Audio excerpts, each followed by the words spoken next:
So, another day. Another palengke din. Another palengke. Puro tayo palengke.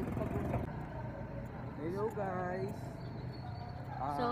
So ngayon, punta tayo sa palengke. Pero not totally, wow. Not totally sa palengke. Yung parang sa mga palengke. Mga maliliit na grocery Tapos store. after that, we go to the dentist. Because Dahil walang, he have a braces on. dahil walang ka guys, nabutan na tayo ng ulan. Dahil napakabagal nating maglakad.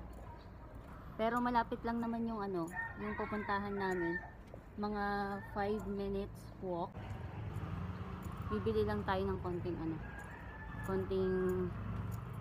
konting grocery lang. Okay, food. Ay, konting food, yeah. So yun nga, buti na lang may dala tayong payong. Yeah.